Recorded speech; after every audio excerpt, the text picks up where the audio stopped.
Shalom Super Kids. Shalom. Apa kabar hari ini?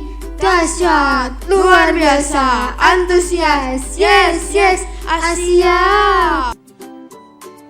Wow. Senang banget nih, hari ini kita berjumpa lagi di ibadah online Super Kids. Tapi sebelum kita beribadah, jangan lupa kita berdoa dulu ya. Yuk kita berdoa. Mari kita berdoa. Tuhan Yesus, Tuhan Yesus, hari ini kami ingin ingin berdoa berdoa agar agar ibadah Super Super Kids Kids pada hari ini berjalan dengan lancar. Dalam nama Tuhan Yesus. Haleluya. Haleluya. Amin. Amin. Yuk kita beribadah bersama. Yang semangat ya.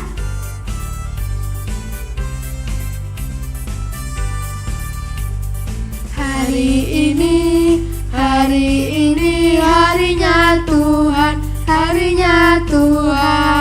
Mari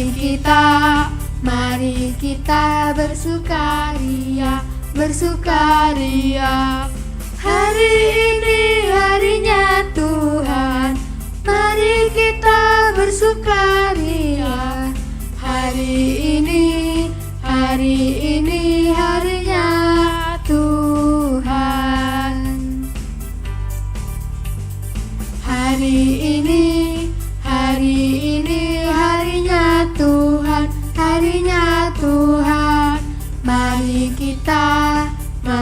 kita bersukaria. Hari ini harinya Tuhan. Mari kita bersukaria. Hari ini harinya Tuhan. Hari ini harinya Tuhan. Mari kita bersukaria. Hari ini harinya Tuhan. Mari kita bersukaria. Hari ini harinya Tuhan. Yeay. Mari kita siapkan hati kita untuk mendengarkan firman Tuhan.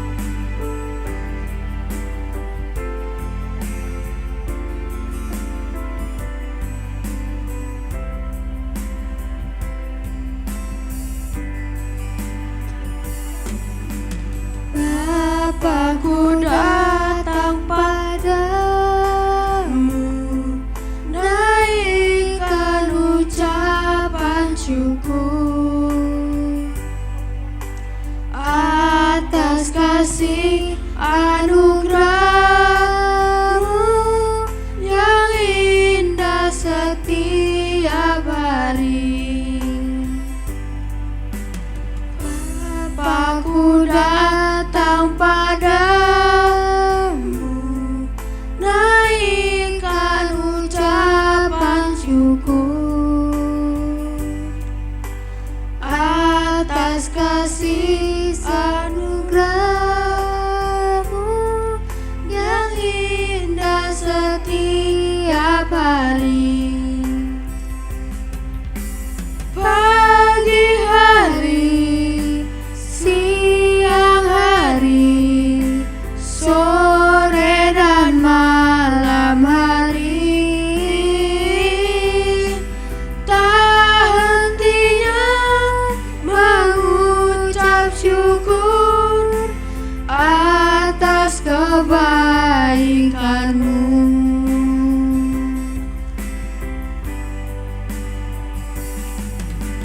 Bapakku datang padamu, naikkan ucapan syukur atas kasih anugerah-Mu yang indah setiap hari. Pagi hari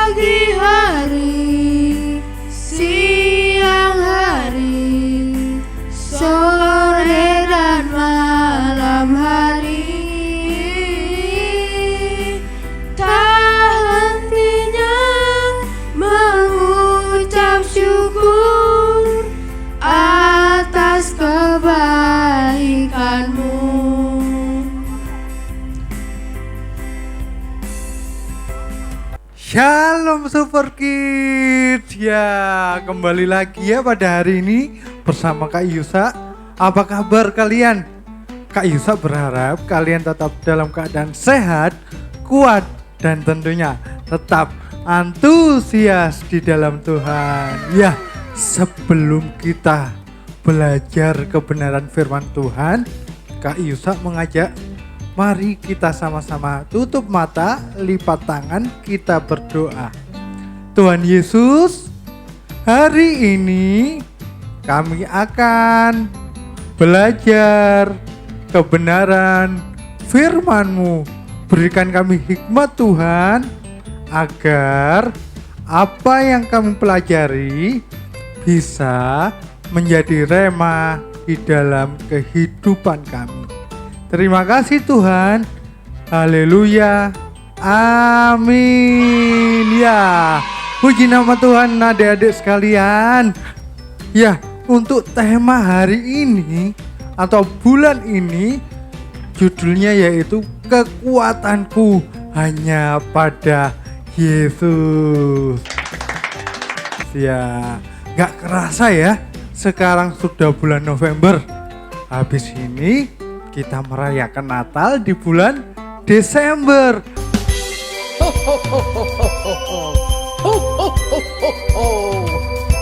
Adik-adik, kakak berharap adik-adik tetap ceria ya apapun kondisi sekarang ya. Kakak berharap adik-adik bisa beribadah lagi di gereja. Mantap. Terus berdoa yang penting ya. Yuk mari kita sama-sama belajar. Ya, judulnya kekuatanku hanya pada Yesus. Wah, adik-adik tahu nggak sih apa arti kata kuat? Ayo, ada yang tahu nggak? Nggak tahu, tanya yang mau tanya saya. Ya, belum tahu. Oke, mari disimak ya, kita belajar. Arti kata kuat, coba dibaca ya, yang huruf warna merah. Yang pertama mempunyai arti tahan. Wah, maksudnya gimana Kak Yusa tahan? Tahan itu tidak mudah patah atau rusak, bahkan putus ya. Adik-adik tahu nggak sih ketika bedanya bangku yang terbuat dari kayu dan bangku yang terbuat dari besi? Kuatan mana ayo? Pasti kuatan besi lah. Begitu juga dengan hidup kita adik-adik. Ketika kita berkata kuat, artinya hidup kita ini tidak pernah putus asa, tidak pernah mudah rusak atau bimbang. Hey, that's pretty good. Sebagai anak-anak Tuhan, kita harus kuat ya. Dan yang kedua, arti kata kuat, Kak Yusa tulis di situ, tidak mudah goyah atau terpengaruh. Wah, luar biasa. Kak Yusa percaya semua anak-anak Super Kids tidak mudah terpengaruh. Terpengaruh dengan apa? Tentunya hal-hal yang tidak baik, hal-hal yang tidak mencerminkan anak Tuhan ya.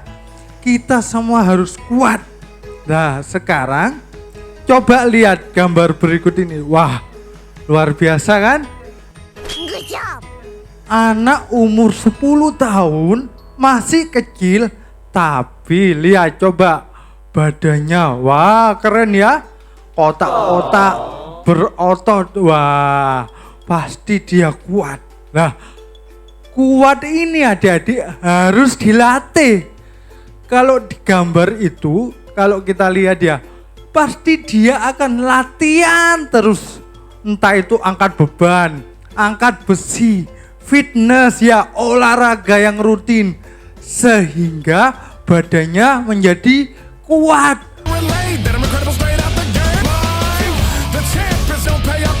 Ya, adik-adik juga bisa melatih hidupnya adik-adik untuk kuat. Kuat terhadap apa Kak Yusa?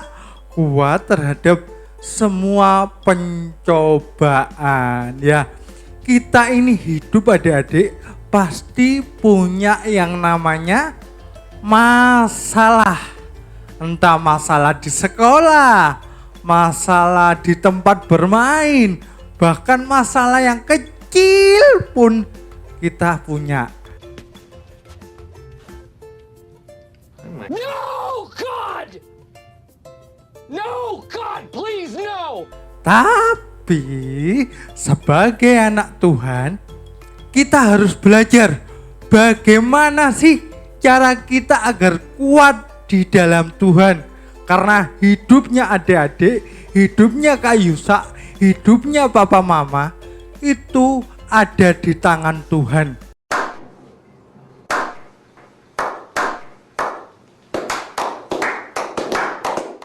Tuhan yang memberi kehidupan. Maka sebagai orang percaya kita harus mengandalkan Tuhan. Bagaimana ya caranya kita agar kuat di dalam Tuhan? Mari kita sama-sama simak ya di Kisah Para Rasul 27 ayat 21 sampai ayat ke-24. Disimak ya, kakak bacakan. Kisah Para Rasul 27 ayat yang ke-21. Dan karena mereka beberapa lamanya tidak makan, berdirilah Paulus di tengah-tengah mereka dan berkata, "Saudara-saudara, jika sekiranya nasihatku dituruti, supaya kita jangan berlayar dari kereta, kita pasti terpelihara dari kesukaran dan kerugian ini." Ayat yang ke-22, tetapi sekarang juga dalam kesukaran ini aku menasihatkan kamu supaya kamu tetap bertabah hati. Sebab tidak seorang pun di antara kamu yang akan binasa kecuali kapal ini. Ayat yang ke-23, karena tadi malam seorang malaikat dari Allah, yaitu dari Allah yang aku sembah sebagai miliknya, berdiri di sisiku. Dan ia berkata, "Jangan takut Paulus, engkau harus menghadap Kaisar. Dan sesungguhnya oleh karena kasih karunia Allah, maka semua orang yang ada bersama-sama dengan engkau di kapal ini akan selamat karena engkau." Wah, luar biasa bukan? Cerita ini adik-adik, cerita dari Rasul Paulus ya. Kita semua tahu bahwa kemarin ya Kak Gebi sudah menceritakan bagaimana perjalanan Paulus ya, naik kapal. Sehingga pada saat mau tiba ada sebuah yang namanya cobaan atau masalah, yaitu angin badai. Tentunya semua yang di kapal ini panik ya. Siapa yang di sini pernah naik kapal? Pasti semua pernah ya. Ketika di laut kan ombaknya besar ya. Nah, di situ kapal yang dinaiki Rasul Paulus tergoyang-goyang. Waduh, oleng ya. Lah, membuat semuanya menjadi panik.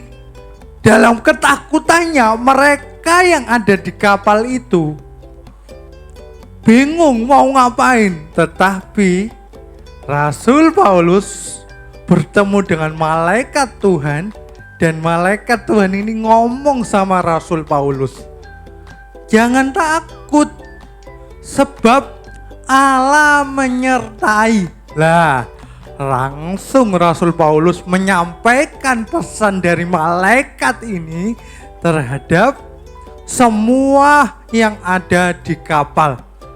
Sehingga adik-adik kita bisa lihat ya, Rasul Paulus dan semua penumpang yang ada di kapal menjadi selamat.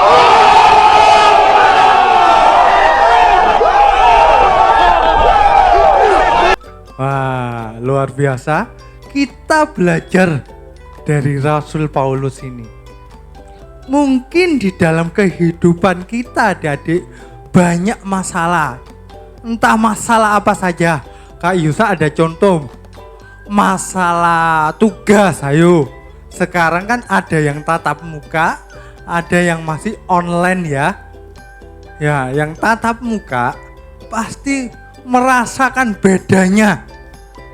Dikasih tugas yang tadinya bisa dikerjakan nanti, sekarang harus tepat waktu.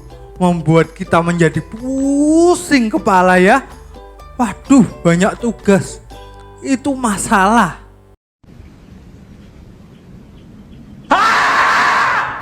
Tetapi ingat, sebagai orang percaya kita punya Tuhan.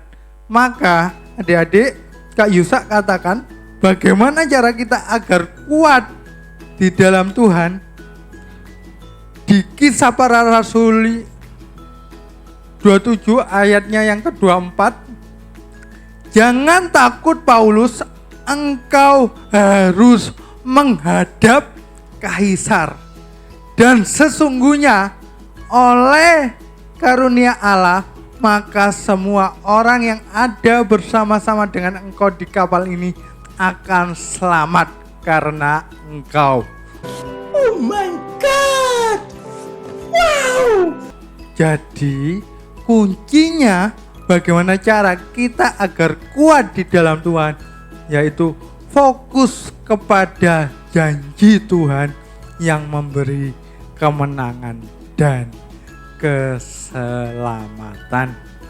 Paulus di ayatnya yang ke-24 ini, dia diberikan sebuah omongan oleh malaikat, yaitu jangan takut, engkau harus menghadap. Kak Yusa kasih warna merah, harus menghadap. Artinya kita ini tetap fokus sebagai mana Rasul Paulus. Dia fokus tetap menghadap ke Kaisar. Meskipun ombak di lautan besar, badainya menghadang, dia tetap fokus. Dia melangkah menuju ke Kaisar. Dia tidak mundur sama sekali. Begitu juga hidup kita adik-adik. Kita tetap maju, tetap fokus sebagai mana tujuan kita. Kalau adik-adik tujuannya belajar, ya fokuslah belajar. Jangan pernah takut, jangan pernah aduh kok sulit ya aku ya belajarnya, kok tugasnya banyak. Dihadapi. Karena apa? Janji Tuhan memberi kemenangan dan keselamatan. Good job. Bersama-sama dengan engkau, dilihat ya, di kapal ini akan selamat karena engkau. Artinya pada saat itu malaikat menyatakan kepada Paulus, sudah gak perlu kamu takut, tetap ke tujuan awalmu, menghadap Kaisar. Karena engkau dan seisi kapal akan selamat. Wah, luar biasa. Kita juga demikian. Apapun masalah yang kita hadapi adik-adik, kita punya Tuhan yang besar, Tuhan yang hebat. Maka tetap fokus kepada janjinya Tuhan. Janji Tuhan itu pasti apa? Pasti baik. Hal-hal yang baik itu janji Tuhan. Tetap fokus, kejar. Tetap maju apapun masalahnya. Adik-adik, Kak Yusa punya film. Coba disimak. Ini film mungkin adik-adik semua pernah lihat. Kisah Goliat dan Daud. Ya, disimak ya. Coba apa yang kita pelajari dari kisah Goliat dan Daud. Mari kita saksikan. Komik Alkitab Anak. Daud melawan Goliat. Sumber dari Alkitab Perjanjian Lama, Kitab 1 Samuel pasal 17 ayat 1 sampai 58.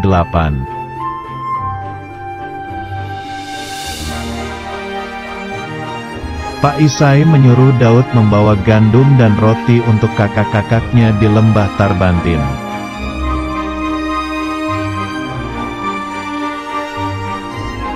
Ketika sampai di perkemahan, Daud melihat kakak-kakaknya sedang bersiap untuk berperang.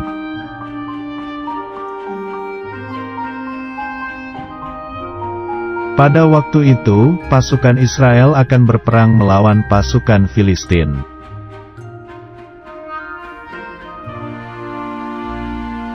Pasukan Filistin mempunyai pendekar yaitu raksasa Goliat, lalu ia menantang pasukan Israel.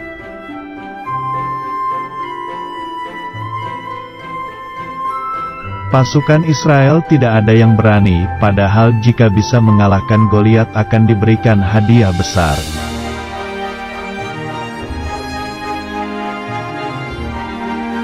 Tiba-tiba keluarlah Daud dan ingin mengalahkan raksasa Goliat.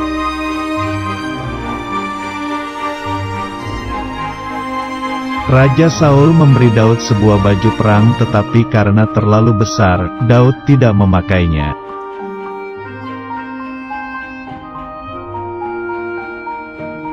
Kemudian Daud pergi ke sungai dan mengambil 5 batu yang licin.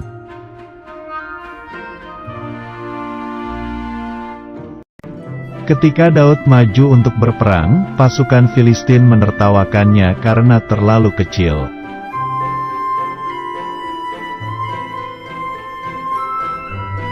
Daud berkata bahwa pasukan Israel pasti menang karena Tuhan yang menyertai dan menyelamatkan.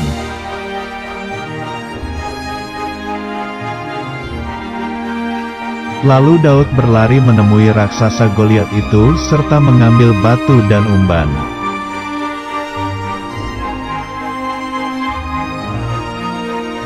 Kemudian Daud melemparkan batu itu dan mengenai dahi raksasa Goliat.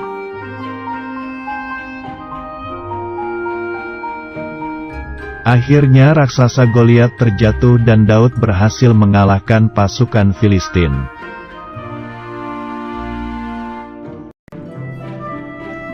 Lalu pasukan Filistin berlari ketakutan dan pasukan Israel bersorak-sorai karena menang.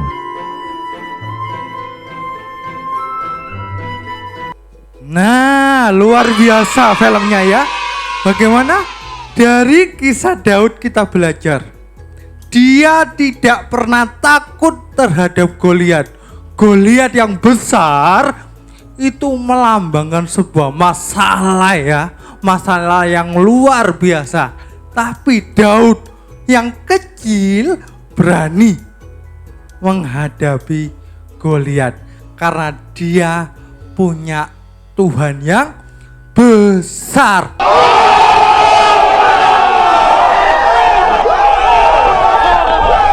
Maka kita belajar dari kisah Daud bahwa apapun masalah kita harus hadapi karena kita punya Tuhan yang besar. Sebagai kesimpulan, Kak Yusa punya ayat di Filipi 4 ayat 13. Kita baca sama-sama ya. 1, 2, 3. Segala perkara dapat kutanggung di dalam Dia yang memberi kekuatan kepadaku. Jadi apapun masalahnya dapat ditanggung ketika kita berada di dekat Tuhan. Adik-adik Superkid yang hebat-hebat, mari dekat dengan Tuhan. Dengan cara apa, Kak? Beribadah. Dengan cara apa? Berdoa. Dengan cara apa lagi? Membaca firman Tuhan. Maka ketika menghadapi masalah, kita tahu bahwa Tuhan yang ada di pihak kita adalah Tuhan yang mampu menolong kita. Ya, kita sudah berakhir, tapi Kak Yusa berharap mulai hari ini kita belajar untuk menghadapi masalah dan tetap fokus kepada tujuan kita, karena Tuhan pasti menolong hidup kita dan hidup kita penuh dengan kemenangan. Mari kita tutup dalam doa. Tuhan Yesus, terima kasih hari ini kami sudah belajar tentang kebenaran firman-Mu. Apapun yang kami pelajari hari ini Tuhan, kami percaya sebagai bekal kami untuk menjalani kehidupan, dan kami percaya Tuhan pasti menolong.